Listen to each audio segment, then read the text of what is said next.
بسم اللہ الرحمن الرحیم۔ نوح علیہ السلام کی زندگی کا واقعہ۔ حضرت آدم علیہ السلام کے بعد یہ پہلے نبی ہے جن کو رسالت عطا کی گئی۔ حضرت نوح علیہ السلام کے نبی بنائے جانے سے پہلے تمام قوم اللہ کی توحید اور صحیح مذہبی روشنی سے پوری طرح انجان بن چکی تھی، اور حقیقی معبود کی جگہ خود کے گارے ہوئے بتوں نے لے لی تھی۔ غیر اللہ اور بتوں کی پوجا ان کا شعار تھا۔ آخر اللہ کی سنت کے مطابق ان کے رشد و ہدایت کے لیے بھی انہی میں سے ایک ہادی اور اللہ کے سچے رسول نوح علیہ السلام کو مبعوث کیا گیا۔ حضرت نوح علیہ السلام نے اپنی قوم کو راہ حق کی طرف پکارا اور سچے مذہب کی دعوت دی، لیکن قوم نے نہ مانا اور نفرت و حقارت کے ساتھ انکار پر اصرار کیا۔ قوم کے امیروں اور سرداروں نے ان کے جھٹلانے اور انہیں ذلیل کرنے کا کوئی پہلو نہ چھوڑا،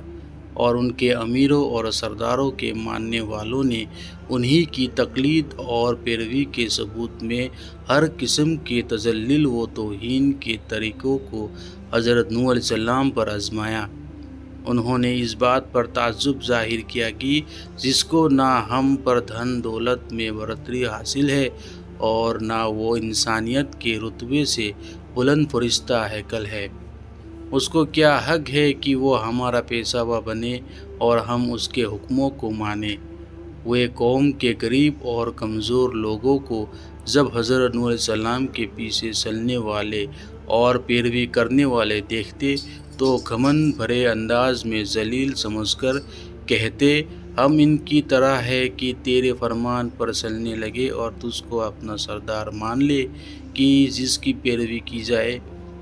وہ سمجھتے کہ کمزور اور پست لوگ نوح علیہ السلام کے اندھے مقلد ہیں،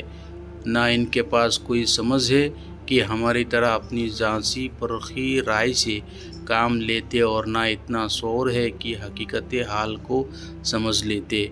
اور اگر وہ حضرت نوح علیہ السلام کی بات کی طرف توجہ بھی دیتے تو ان سے اصرار کرتے کہ پہلے ان قوم کے پست اور غریب لوگوں کو اپنے پاس سے نکال دے، تب ہم تیری بات سنیں گے، کیونکہ ہم کو ان سے گھن آتی ہے اور ہم ایک جگہ نہیں بیٹھ سکتے۔ حضرت نوح علیہ السلام اس کا ایک ہی جواب دیتے کہ ایسا کبھی نہ ہوگا، کیونکہ یہ اللہ کے مخلص بندے ہیں۔ اگر میں ان کے ساتھ ایسا معاملہ کروں جس کی تم خواہش رکھتے ہو تو اللہ کے عذاب سے میرے لیے کوئی پناہ گاہ نہیں ہے۔ میں اس کے دردناک عذاب سے ڈرتا ہوں۔ اس کے یہاں اخلاص کی قدر ہے، امیر و غریب کا وہاں کوئی سوال نہیں ہے۔ ساتھ ہی ارشاد فرماتے کہ میں تمہارے پاس اللہ کی ہدایت کا پیغام لے کر آیا ہوں، نہ میں نے غیبدانی کا دعویٰ کیا ہے اور نہ فرشتہ ہونے کا۔ اللہ کا برگزیدہ پیغمبر اور رسول ہوں، اور دعوت و ارشاد میرا مقصد اور نصب العین ہے۔ اس کو سرمایہ دارانہ بلندی، غیبدانی یا فرشتہ ہیکل ہونے سے کیا واسطہ؟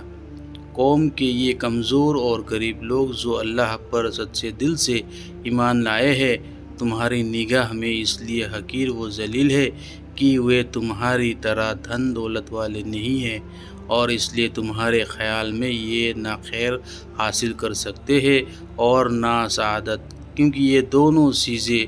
دولت و عظمت کے ساتھ ہیں، نہ کہ غریبی اور اخلاص کے ساتھ۔ سو واضح رہے کہ اللہ کی سعادت و خیر کا قانون ظاہر دولت و عظمت کے تابع نہیں ہے، اور نہ اس کے یہاں سعادت ہدایت کا حاصل کرنا اور پانا سرمایہ کی رونق کے اثر میں ہے، بلکہ اس کے خلاف نفس کا اطمینان، اللہ کی رضا، قلب کا گینا اور نیت و عمل کے اخلاص پر موقوف ہے۔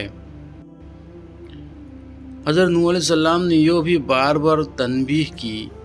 کہ مجھے اپنی دعوت پہنچانے میں اور ہدایت کے راستے پر لگانے میں نہ تمہارے مال کی خواہش ہے، نہ جاہ و منصب کی۔ میں اجرت کا طلبگار بھی نہیں ہوں، اس خلافت کا حقیقی اجر و ثواب اللہ تعالیٰ کے ہاتھ میں ہے اور وہی بہترین قدر کرنے والا ہے۔ بہرحال حضرت نوح علیہ السلام نے انتہائی کوشش کی کہ بدبخت قوم سمجھ جائے اور اللہ کی رحمت کی پناہ میں آ جائے،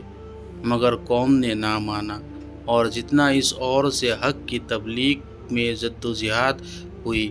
اسی قدر قوم کی اور سے بغض اور دشمنی میں سرگرمی ظاہر کی گئی، اور تکلیف پہنچانے اور سوچ دینے کے تمام طریقوں کا استعمال کیا گیا، اور ان کے بڑوں نے عام لوگوں سے صاف صاف کہہ دیا کہ تم کسی طرح بدھ و سوا، یگوس اور نصر جیسے بتوں کی پوجا کو نہ چھوڑو، اور آخر میں تنگ آ کر کہنے لگے،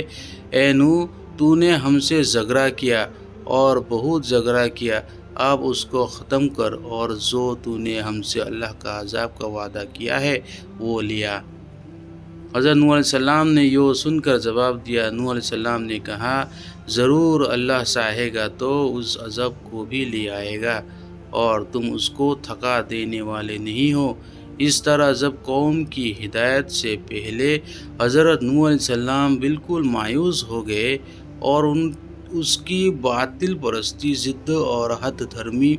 ان پر واضح ہو گئی، اور قرآن کے مطابق ساڑھے 900 سال تک